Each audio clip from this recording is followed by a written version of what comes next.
Hey there, Orlando Batista here at Get Frickin' Fit. Today we're going to be doing some core working, or working of core, whatever you want to call it, but we're going to be hitting this area right here. As a matter of fact, we're going to be hitting this area from around our knees right out to our throat, basically. We're going to be doing a lot of plank, side plank, and working not just transverse abdominals, obliques, etc., etc. We're going to be getting into our psoas, deep muscles, deep into our core, and right into the quadratus, a muscle referred to as the quadratus lumborum, and then all the way up into our intercostals and serratus, etc., etc. We'll also be getting into our shoulders, both anterior and posterior deltoids. And there's a bunch of other stuff, rhomboids and different upper back muscles that'll be engaged as a direct result of these side planks. So moving forward, you'll notice I have some tensor bandages here on my knees. Not 100% sure what's going on with my knees over the last 9 months. I've had some issues. I think as a direct result of my yoga practice, things are starting to open up in my knees, and I think I've sort of left them a little bit unstable, so I'm doing a little bit of some weights and stuff like that on my knees to build some of the ligaments and muscles in this area. So I'll keep you posted on that. You never want to push through stuff like this. You really need to honor the changes and shifts of your body. Also, just one thing really quickly I wanted to share with you before I get into this little routine. We all have different body shapes, and we all have different goals in terms of what we want our bodies to look like. And it really, some of you might, some people might look at me and go, wow, he's got a great physique. Other people might go, hey, he's, too skinny, or blah, blah, blah, etc., etc. But we all have our different goals. We all have different things that we want to do with our bodies. But the important thing to realize, and especially when you're first starting to work out, is that you have to honor your limitations. I do a lot of different exercises. I do yoga almost daily. It's part of my practice. It's part of my spiritual practice. And then I get into sort of boot camp and calisthenic type training as well. And so I enjoy doing everything. I walk my dog, I run a little bit. I haven't been able to run recently because of my knees. So I have, I don't go to the gym. I do lift some weights. I have some weights here in the back, and I'll be showing you more and more of these types of workouts as we go forward. And I'm going to be doing it right here in my house, because I really want you to see that you don't have to get out of your house. You don't have to go to the gym. You don't have to invest $100 a month to go to the gym. If you can motivate yourself to work out, you can do it right here at home. You don't have to worry about leaving your house. As a matter of fact, that's the best way to do it, because it saves so much more time, and you'll be a lot more likely to do it. So honor your body. Decide what you want to do with your body, and then you got to decide what it is that you're going to do to get that body. If you want big muscles, you got to do a lot of heavy weights. I'm not looking for big muscles. I want to be really lean and trim. So I do a lot more sort of calisthenic and yoga type activities, and more exercising without, or more weights that are really light weights, and oftentimes no weights at all. I've got a pull-up bar here at home. I'll show you that at some point in the future as well. And so again, you got to know what you want, and then get educated on what it is that you need to do to get the body that you want. Nutrition, obviously, one of the biggest aspects of it. All right, so let's move along. This is a mixture of some calisthenic type exercises and some yoga postures. I did a little bit of a warm-up, not too much, so still a little bit tight into the hamstrings, so I'm not going to push it too hard. And that's about it. So follow me to my mat. You don't have to go too far. And we're going to start actually in downward facing dog. I'm going to keep my knees bent a little bit. I will be talking through this a little bit, but at the same time, actually let me do up my drawstring here so my pants don't fall down. Alright, so we're going to start in downward facing dog. Your breath here, I like to use Ujjayi breath, a breath that's in and out through your nose in my yoga practice, but when doing calisthenics, sometimes that's not an optimal breath. So, from here, we drop forward into plank position. We bring our ankles together, bringing our left hand to the center of our mat, stacking both of our feet on top of one another, and extending our right hand towards the ceiling. This is one option, and then you can also elevate, you can also elevate your leg and then take your right fingertips towards the opposite side of your legs. We stay here for about 5 breaths or so. You can do this as long as you like, but because this is a pretty long sequence, 5 breaths to 10 breaths is pretty good. For today, just going to do 5 breaths. I can stay here much longer, but you decide, all right? And then from here, we're going to lower down, bring our hands back into a plank position, and all the way down for a chaturanga or a push-up. And then I like to come into an upward facing dog, just release any tension in my core. And back up we go to a downward facing dog.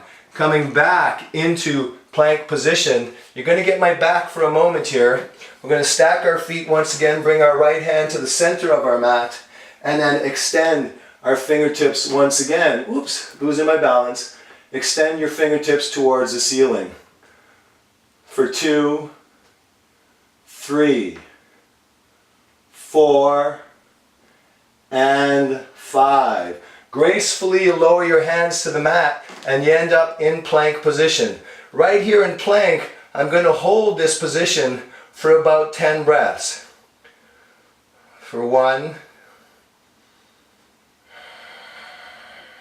So we're reaching back through our heels, if possible rounding a little bit through our upper shoulders, through our rhomboids. For 4, 5, 6, 7, 8, 9, and 10. Lowering down for a little chaturanga, and then inhale, upward facing dog. Exhale, downward facing dog.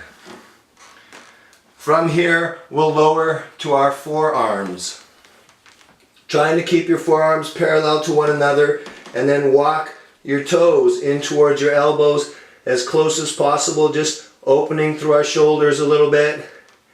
And from here, walking back into crocodile pose. Some people like to call this stick pose, and we'll stay right here for 5 breaths. For 1, 2, 3, 4, and 5.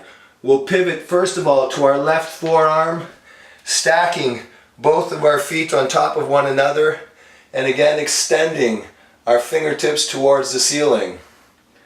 For 1, 2, 3, 4, making sure shoulders are lined up, and 5. Moving directly to the other side. You'll get my back for a moment here. Stacking both of our feet and then extending fingertips towards the ceiling. Once again, our neck is long here. Shoulders dropping away from our ears. For 1, as you can see, we're getting deep into quadratus muscles here. Spinal muscles are engaged. For 4 and 5. Lowering back down to our forearms for another 5. For 1, 2, 3, 4, and 5. Pivoting back over to our other forearm. This time we're going to keep one foot stacked in front of the other, and we're going to thread the needle here, taking our right arm, drawing it directly underneath our left armpit, and reaching it back up, getting deep into the transverse, or actually into our obliques here. And on our exhale, back down we go. We're going to do this 5 times. Back up and down. And up and down. I think that's 4. We're going to do one more time. And up and down. Back up we go, and pivoting over to the other side. Alright, so again, if you need to change things up a little bit here and lower a knee, you can do so, something like this. But here we go, extending our left fingertips to the ceiling, and exhale. reaching down and under. Lifting up and down. And up and down. And up. 2 more. And down. And up. And down. Last time, reaching up and then lowering to our forearms. One last time. We'll squeeze in.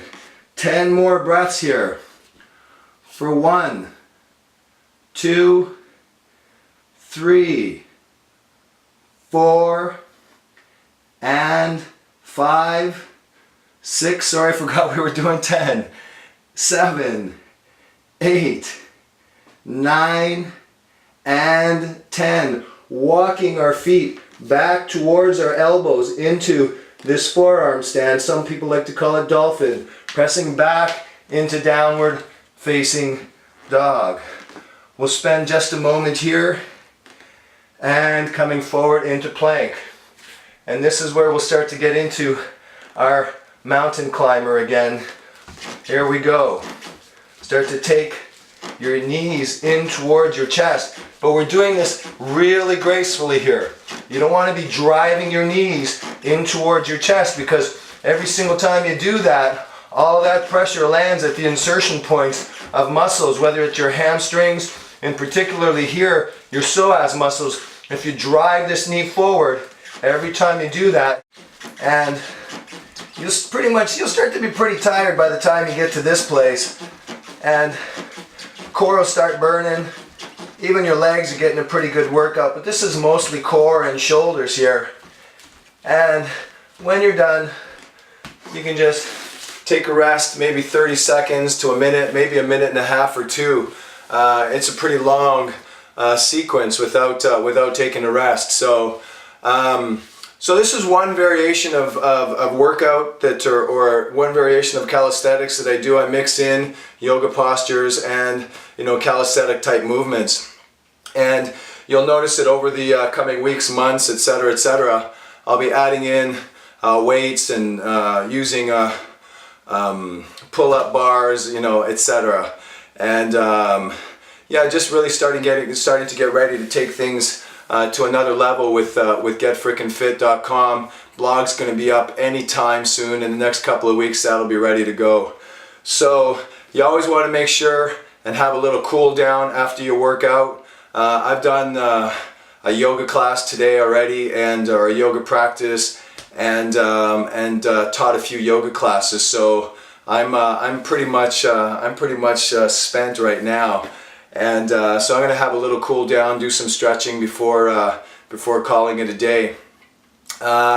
So one of the things you can do with this last little sequence that we did, you can do it another 2 or 3 times if you like, taking a break in between each sequence. Or you can just do it once, or you can do it at the end of a yoga practice or at the end of a workout.